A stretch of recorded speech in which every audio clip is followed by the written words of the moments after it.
네. 자, 4월 14일 수업 시작하도록 하고요.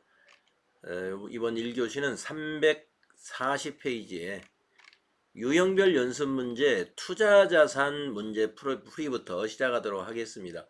오늘은 한번 홀수로 한번 풀어보도록 하죠. 이번 시간에는 홀수로 한번 풀어보도록 하겠습니다. 문제가 많기 때문에 다 풀어볼 수는 없고요. 홀수 문제만 풀어보시는데, 여러분들 이제 이번 주에 FAT 1급 시험을 앞두고 있는데, 우리가 이제 이론 풀이를 하면 여러분들에게 FAT 1급 이론 풀이에 큰 도움이 될 겁니다. 네, 그래서 FAT 1급의 이론은 이거보다 훨씬 쉽게 나옵니다. 예, 어제 우리가 유형별 연습 문제를 풀어봤을 때 문제가 상당히 어려운 문제도 몇 개 보였습니다. 네, 한번 같이 보도록 하겠습니다. 자, 1번 문제 보시면은 주식회사 한공은 22년 5월 7일 서울의 주식 100주를 주당 1,000원에 취득하고 매도가능 증권으로 분류했답니다. 매도가능 증권이니까 투자자산인 거죠. 22년 말 이 주식의 공정가치가 주당 1,200원이었습니다. 그러면은 200원이 상승했죠. 1,000원에서 1,200원이 됐습니다. 그리고 23년 9월 30일 주당 1,300원에 전량 매도했답니다. 이 거래가 2023년도 당기순이익에 미치는 영향으로 오른 것은, 자, 그러면 2023년도만 따져보겠습니다. 1,300원에 전량 매도했으니까 1,000원에 사가지고 1,300원에 팔은 거예요. 1,300원일 때 1,000원에 사가지고요. 그럼 한 주당 300원 이익을 남겼죠. 모두 몇 주인가요? 100주. 3만원 당기순이익이 늘어납니다. 답은 3번이에요. 자, 왜 최초에 구입한 1,000원과 마지막에 처분한 1,300원만 바로 비교해서 당기순이익에 영향을 미친다고 봐야 되느냐? 매도가능증권이라고 하는 투자자산은 기말에 평가하는 거 있잖아요. 공정가치로 평가하는 것은 평가 회계연도에 손익에 반영하지 않고 기타 포괄 손익으로 유보시켰다가 처분할 때 한꺼번에 수익을 인식합니다. 처분을 2023년도에 했기 때문에 최초에 산 금액과 처분할 때 금액을 바로 비교하시면 매도가능증권 처분이익이 그냥 나옵니다. 그래서 300원 비싸게 팔았고 주식이 100주기니까 300원 곱하기 100주 한 거예요. 3번. 자, 분계 연습을 좀 해보겠습니다.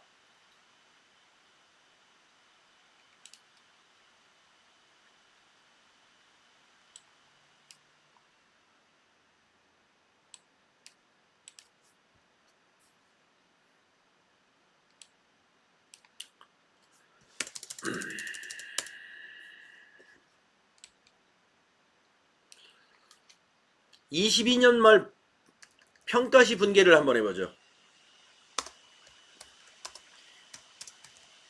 2022년 말 평가시 분계.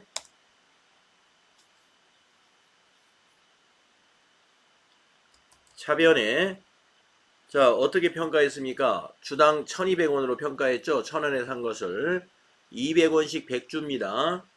차변에 매도 가능 증권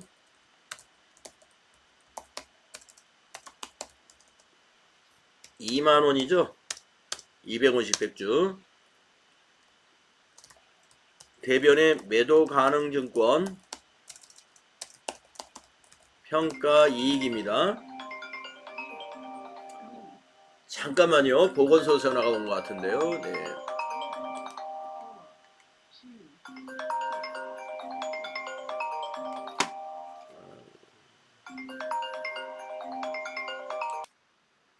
네, 계속하겠습니다.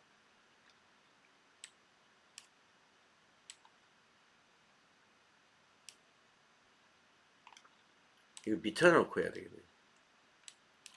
그래서 대변의 매도 가능 증권 평가이익 2만원이죠. 2만원. 그래서 거래 후 결합 관계가 이렇게 되는 거죠. 차변이 자산 증가이고 대변은 자본입니다. 기타 포괄손익 2개. 자, 그러면 2023년도에 처분시 분기 한번 써봅시다.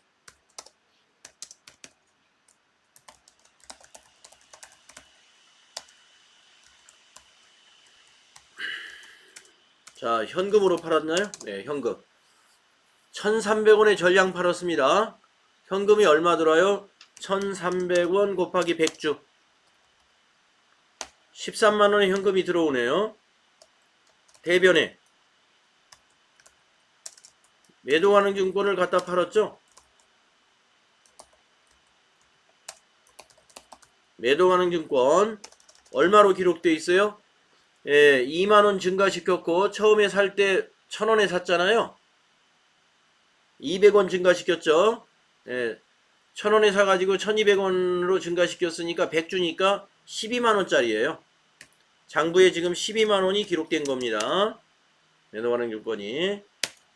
자, 그러면 이 매도 가능 증권을 처분했기 때문에 매도 가능 증권 평가 이익 유보시켜 놓은 이것은 없어져야 됩니다.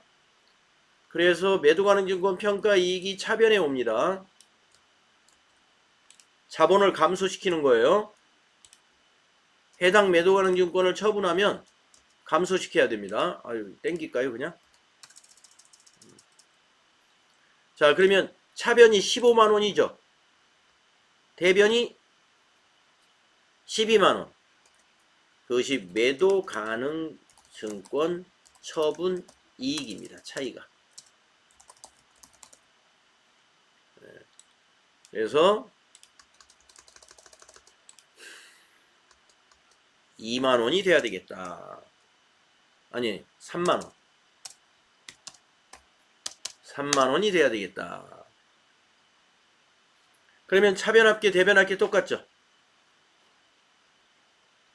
그래서 처분시 분기가 이렇게 되기 때문에 이 문제는 2023년도에 당기순이익에 미치는 영향, 당기순이익에 미치는 영향 하니까 당기순이익에 가는 게 요거만 가요. 손익계산서에 가는 게. 현금은 어디로 가요? 재무상태표. 매도가능증권 평가이익은 어디로 가요? 재무상태표. 이거 자본이니까. 자본 감소한 거잖아요. 대변의 매도가능증권 어디로 가요? 재무상태표. 이 세 개가 다 재무상태표로 갑니다.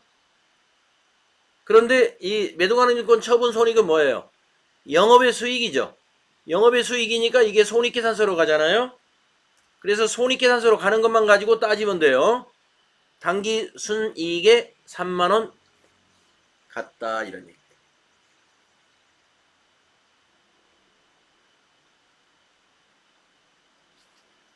그래서 이걸 분계로 해설을 하면은 이렇게 되는 겁니다. 이렇게 회계 처리되기 때문에 답이 3번 3만원 증가가 되는 것이다. 이 문제는 완전히 좀 이해해 주시면 좋겠습니다. 단기매매증권의 경우는 달라요.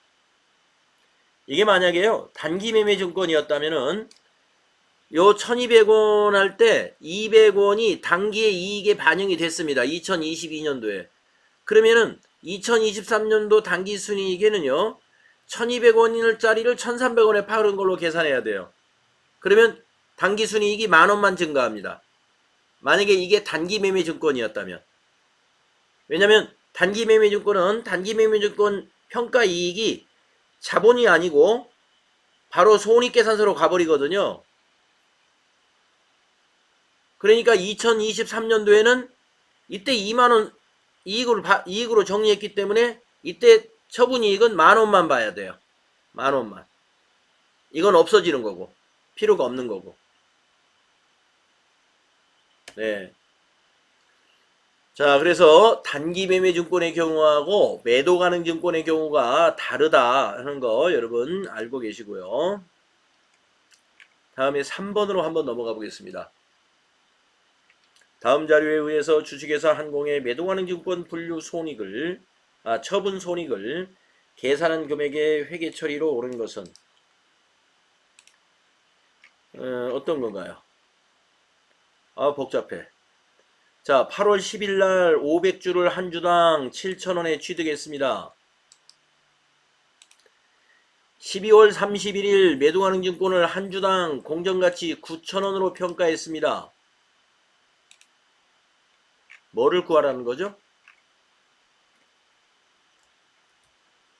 처분 손익 계산, 처분 22년 7월 1일 매도가능 증권 500주를 한 주당 6,000원에 처분했습니다. 요 분계, 방금 해드린 그 분계 생각하시면 자, 6,000원짜리 500주 65 30 300만원 현금 들어왔죠? 대변에는 매도가능 증권이 얼마로 기록되어 있을까요? 한 주당 9,000원으로 평가했으니까 500주 대변에 매도가능 증권은 95 45 450만원이 돼야죠. 매도가능 증권 450만원 된거 예, 가나는 틀렸어요. 그러면 7,000원에 사가지고 6,000원에 팔았으니까 1,000원. 네. 한 주당 1,000원씩 이익을 번 거죠. 매도가능 증권이니까. 네. 그래서 500주니까 50만원이 매도가능 증권 처분 이익이 나오는 걸 찾으면 되겠습니다. 매도가능 증권 6,000원, 1,000원 손실 보고 파는 거죠. 네, 라번이 맞았어요. 7,000원에 사가지고 6,000원에 팔았으면 손실 본 거죠. 라번. 분계가 라번이 맞는 거죠? 요 매도가능 증권 평가 이익은 언제 거예요?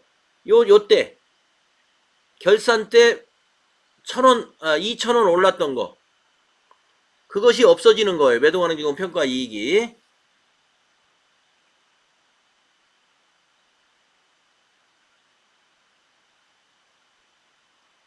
그래서 답이 라번입니다.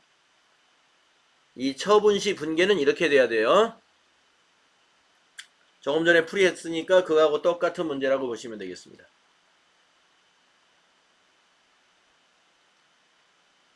다음에 유무형 기타 비유동자산 문제로 넘어가서 홀수 문제니까 1번 보겠습니다. 다음 연구 및 개발 활동과 관련된 지출 내역 중 무형자산의 개발비로 계상할 수 있는 금액은 얼마인가? 개발 활동에 지출된 비용이 개발비입니다. 자, 새로운 지식을 얻고자 하는 활동은 이건 비용이에요. 개발이 아닙니다. 연구 결과 또는 기타 지식을 탐색하는 거 이것도 비용이에요. 개발이 아닙니다. 생산 전에 시작품 모형을 설계, 제작, 시험하는 활동 요게 개발이에요. 새로운 기술과 관련된 공구, 금형, 주형을 설계, 네, 새로운 기술을 설계 이거 개발이에요. 요 두 개 더하면 답입니다. 70만원이 되겠습니다. 요 위에 있는 두 개는 비용입니다. 연구 개발비. 이거는 그냥 개발비입니다. 개발비는 무형자산의 개념 과목입니다.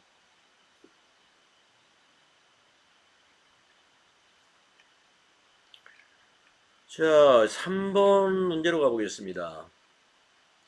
다음 자료에 의해 주식회사 한공이 주식회사 회계를 인수시 발생한 영업권 회계 처리에 대한 설명이다. 옳지 않은 것은 여러분 영업권이라는 것은요. 순자산보다 더 지급한 것이 영업권이에요. 김 대표 회계의 현재 재무상태는 어떤가요? 이 부장 자산이 500 부채가 300 그러면 200만원에 이 회사를 살 수 있는 거예요.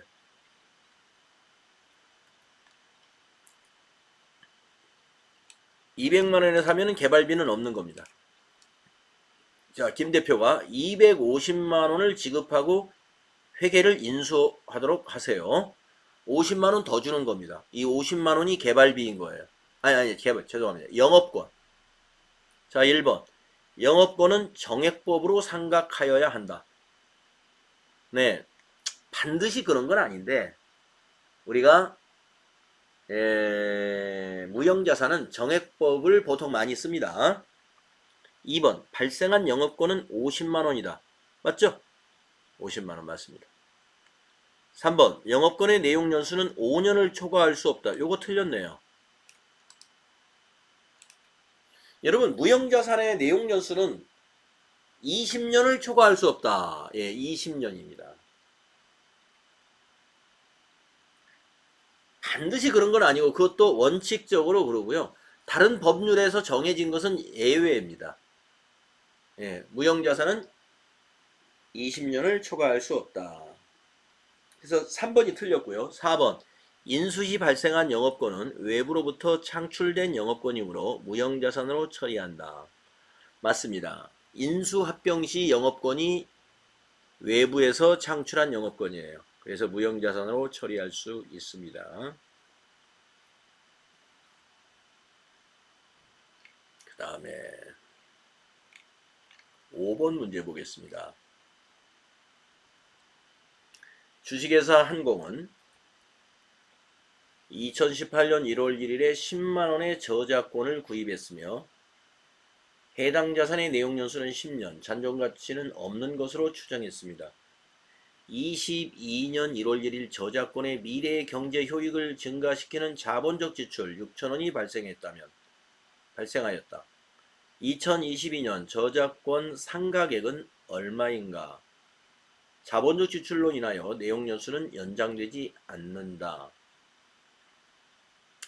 자, 2018년에 10만원에 샀고요. 10년간 정액법으로 상각을 합니다. 그러면 1년에 만원씩 상각이 되죠? 자, 2022년 1월에 6천원의 자본적 지출을 하기 전까지 얼마가 상각되는지 보겠습니다. 자, 2018년, 19년, 20년, 21년 하나, 둘, 셋, 넷, 4년 지났죠. 4년간이니까 4만원이 되겠네요. 4만원의 무형자산 상각을 했잖아요. 그러면 21년 말까지 장부금액이 얼마예요? 6만원 남았죠. 10만원에 취득했으니까. 자, 6만원 남았습니다. 그런데 22년도에 6천원이 자본적 지출이다 이거예요. 그러면 여기 6천원을 더해야 됩니다. 22년도에 장부금액이 6만 6천원이 됐어요. 6만 6천원. 자, 그런데 여기서 질문이 뭐였느냐? 22년도에 상가액이 얼마냐? 이렇게 물었습니다. 그러면 지금 지나간 건 몇 년 지나갔어요? 4년 지나갔죠? 4년. 10년 중에서 남은 건 몇 년 남았어요? 6년 남았죠? 6년간은 6만 6천원을 가지고 상각을 하는 겁니다. 장부금액이 바뀌었으니까. 자, 6년으로 나눠보세요. 6만 6천원을 6으로 나누면 11,000원인가요? 3번이 되겠습니다.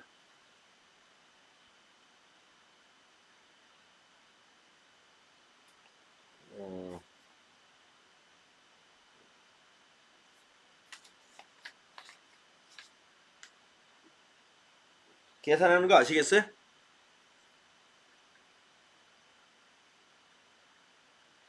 (22년도에) 자본적 지출한 것을 22년 기초 장부 금액에다 더해주면 돼요. 이게 더하기 22년도에 여기 자본적 지출 6천원 한 거 이걸 더해준 거예요. 그래서 장부 금액이 6만 6천원이 됩니다.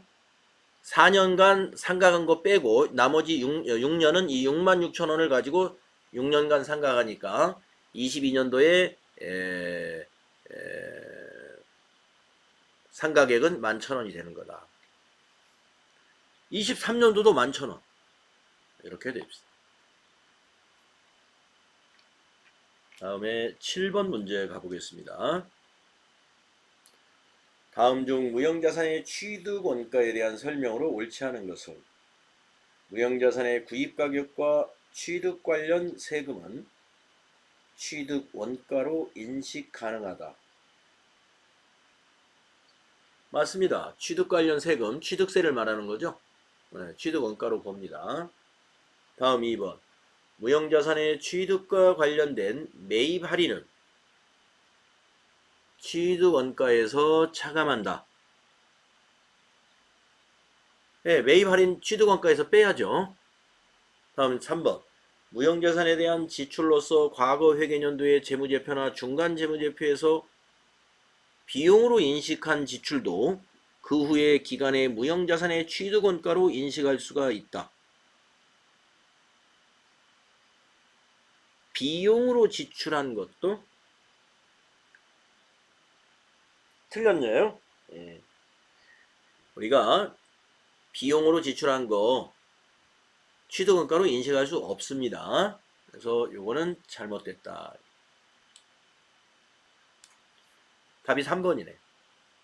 다음에 4번. 무형자산을 의도한 목적에 사용할 수 있도록 준비하는데 직접 관련되는 원가. 네. 사용 가능하도록 하는데 관련된 원가는 취득원가죠. 예, 왜냐하면 무형자산은 사용 가능한 때부터 상각을 하게 됩니다. 그래서 사용 가능하도록 준비하는데 들어가는 비용도 취득원가에 포함해야 됩니다.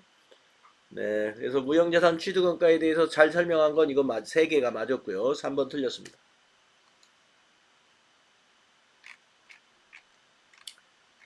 9번 문제 보겠습니다. 다음 중 무형자산에 대한 설명으로 옳지 않은 것은 연구 단계에서 발생한 지출은 무형자산으로 인식하지 않죠. 맞고 전기의 비용으로 인식한 개발 단계의 지출은 단기의 무형자산으로 인식할 수 없다. 당연하죠.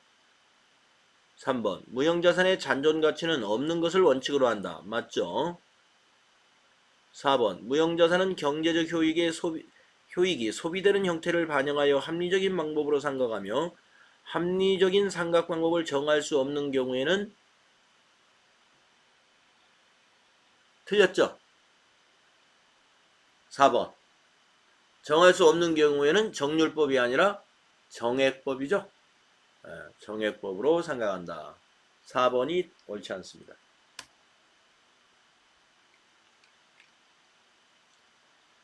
11번 주식회사 한공은 사용하던 기계장치를 다음과 같이 거래처의 동종자산으로 교환하여 취득했습니다. 여러분 교환거래 제가 설명해 드렸나요? 동종자산 간의 교환은 제공한 자산의 장부금액을 취득원가로 봐야 된다. 그래서 유형자산 처분 손익이 나타나지 않는다 이랬습니다. 자, 질문이 뭡니까? 기계장치의 취득원가는 얼마냐? 동종자산으로 교환을 했을 때는요. 제공한 자산의 장부금액을 받은 자산의 취득원가로 보면 돼요. 자, 제공한 자산 여기 위에 있죠? 장부금액을 봅시다. 이거 두 개 비교하면 장부금액이 나오죠. 장부금액이 60만원이네요. 그러면 새로운 기계의 취득원가가 60만원이에요.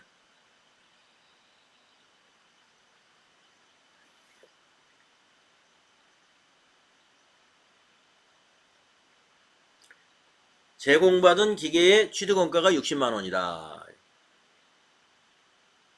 이걸 분계로 한번 써보겠습니다. 교환거래. 자, 요 자산을 주고 요 자산을 받은 거예요.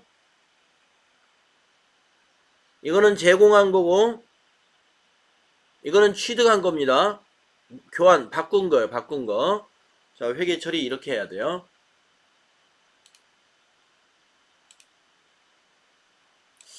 누가 한번 누구를 시켜볼까? 할 수 있을 것 같은데 제가 옛날에 이거 연습을 여러분들은 했을걸요?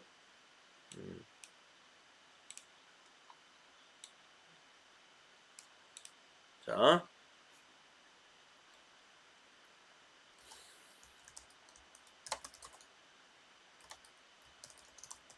동종자산 간의 거래였죠, 이게.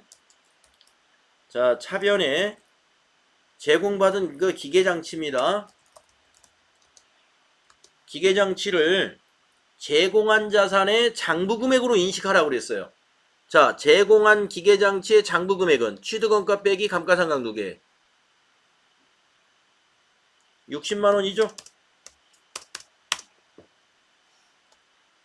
대변에 뭘 줬어요? 기계장치를 줬어요. 구기계장치라고 하겠습니다.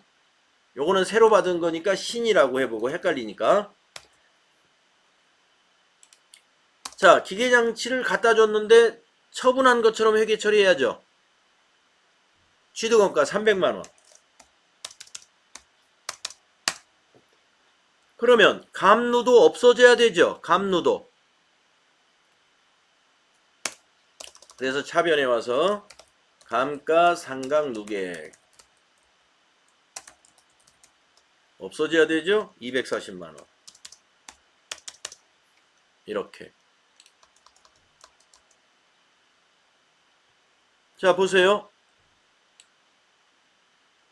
동종자산 간의 교환거래 분개를 해보면 유형자산 처분 이익이나 손실이 나와요? 안 나와요? 안 나오죠. 딱 끝나버려요. 이렇게. 왜냐? 처분한 자산의 장부금액과 취득한 자산의 취득원가가 같기 때문에 차변 대변이 이렇게 해서 딱 맞아져 버리고 유형자산 처분 이익이나 손실은 없습니다. 그래서 이 문제에서 질문은 취득한 기계장치에 뭐라고 물었어요?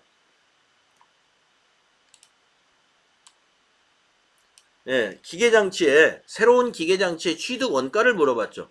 이게 취득 원가죠. 이게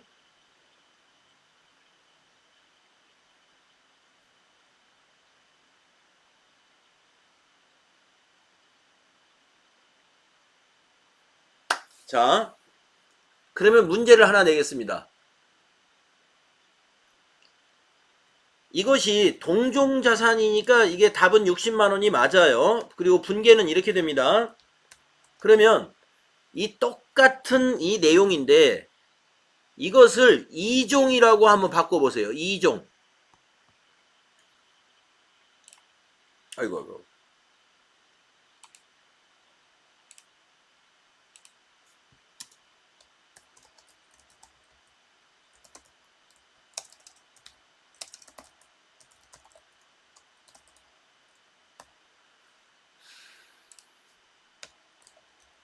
교환거래입니다.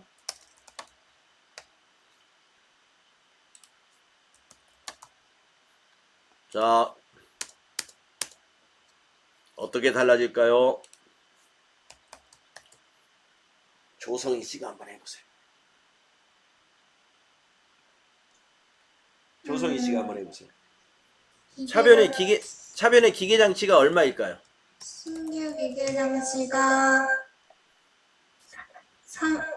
300만원?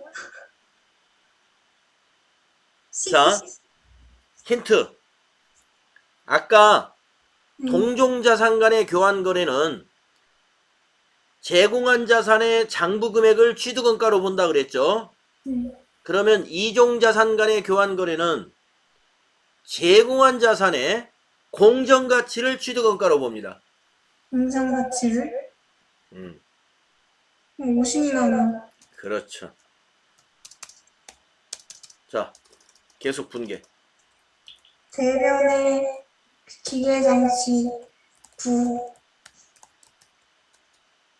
300만원. 감가상각 누계에 250만원? 왜 250인가요? 그냥 아니, 요거 써야지, 요거. 240만 원. 예, 그거 써야죠. 그 유형자산 처분이 10만 원. 차변 대변하는데 손실 예, 그렇죠. 유형자산 처분 손실이 10만 원이에요.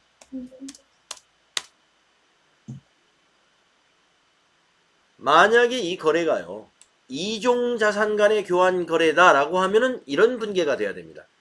그래서 새로운 기계의 취득원가가 얼마냐? 그러면 그건 50만 원. 네.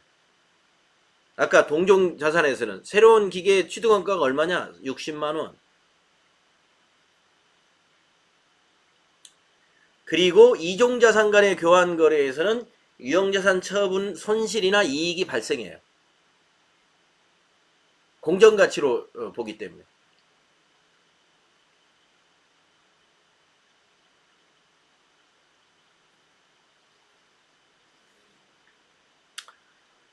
자, 그래서 여기서는 60만 원입니다. 답이.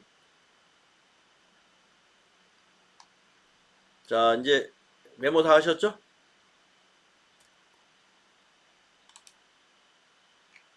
(13번으로) 넘어가 보겠습니다.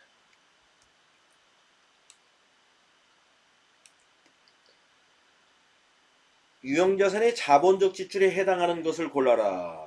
여러분, 자본적 지출의 의미 아시죠? 자산 처리하는 거. 본래 용도를 변경하기 위한 개조를 했다. 용도를 변경했다? 이건 상당히 많이 고친 건데요. 자본적 지출 같아요. 빌딩에 피난시설을 설치했다. 이것도 자본적 지출이죠. 새롭게 증설한 거나 다름없어요. 기계의 소모품을 대체시켰다? 이건 현상 유지. 이건 수익적 지출. 건물 도색 수익적 지출. 그래서 가나가 되겠습니다. 1번이 답이 되겠습니다. 유형자산의 자본적 지출은요, 뭐 빌딩에다가 엘리베이터를 올라왔다든가 증축을 했다든가 증설했다든가 이런 것들이 되겠습니다.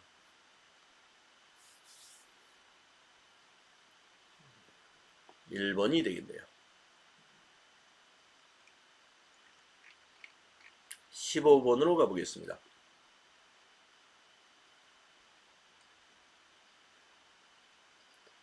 도매업을 영위하는 주식회사 한공은 사업 확장에 따라 본사 건물 2개 층을 증축하고 증축에 소요된 비용을 수선비로 회계 처리하다. 잘못한 거죠. 증축한 것은 이건 뭘로 해야 돼요? 건물로 해야 되잖아요. 본사 건물 증축으로 인해 내용연수가 3년이 연장되었다. 이 회계 처리가 22년 재무제표에 미치는 영향으로 옳지 않은 것은, 옳지 않은 것. 자, 증축을 했는데 그걸 수선비로 처리했으면 어떻게 해요? 비용이 너무 많이 잡힌 거예요. 자산 처리해가지고 감가상각비로 비용 처리해야 되는 거예요. 자, 그렇다면 어떤 일이 벌어질까요? 본사 건물의 감가상각비와 감가상각 누계액이 과소계상된다. 그렇죠. 감가상각비하고 감가상각 누계액은 작아집니다. 왜 그럴까요? 건물로 잡아야 감가상각비로 잡혀서 감가상각비가 더 증가시키는데, 이건 맞죠? 유형자산이 과소계상된다. 그렇죠. 자산 잡아야 되는데 비용 처리했으니까. 당기순이익이 과대계상된다. 이게 틀렸네요. 자, 수선비로 너무 많이 처리했기 때문에 감가상각비로 나눠서 처리해야 되는데 전부 수선비로 처리하면 비용이 과대해져 가지고 당기순이익은 과소되죠. 과소. 3번이 틀렸습니다. 매출 원가에는 영향이 없습니다. 매출 원가하고는 관련이 없죠. 그래서 답이 3번이다.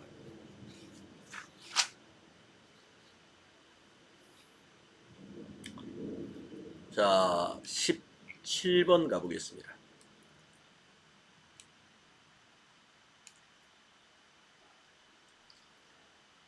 주식회사 한국은 유형자산으로 분류된 토지에 대하여 재평가 모형을 적용하고 있습니다. 토지의 재평가가 재무제표에 미치는 영향으로 옳지 않은 것은 단 재평가 시점에 토지의 장부금액은 100만원이고 공정가치가 130만원이었습니다. 자, 그러면 재평가 잉여금이 30만원 발생하죠? 여러분, 유형자산의 재평가는 상승분은 재평가 잉여금으로 자본에 해당되죠? 기타 포괄손익 누계액. 그래서 1번 자본 증가 맞습니다. 재평가 잉여금은 자본의 증가예요. 2번 자산이 증가하죠. 차변에 토지 30만원, 대변이 재평가 잉여금 30만원입니다. 요 분계가. 자, 17번 분계 써드릴게요. 17번 분계는 차변의 토지 30만원이 되고요. 대변의 재평가 잉여금입니다. 30만원. 네, 그러니까 토지가 뭐예요? 자산 증가. 대변의 재평가 잉여금이 뭐예요? 자본이죠. 자본은 대변에서 증가하죠. 그래서 아이고 다 맞았습니다. 1, 2번. 3번 당기순이익이 증가한다. 관계가 없어요. 자산 증가, 자본 증가이지 손익거래가 아니기 때문에 관계없다. 부채는 변동이 없다. 맞죠? 그래서 3번이 옳지 않은 답이 되겠네요.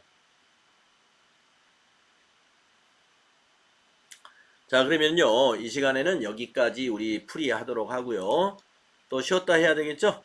쉬었다가 다음 문제부터 해보도록 하죠.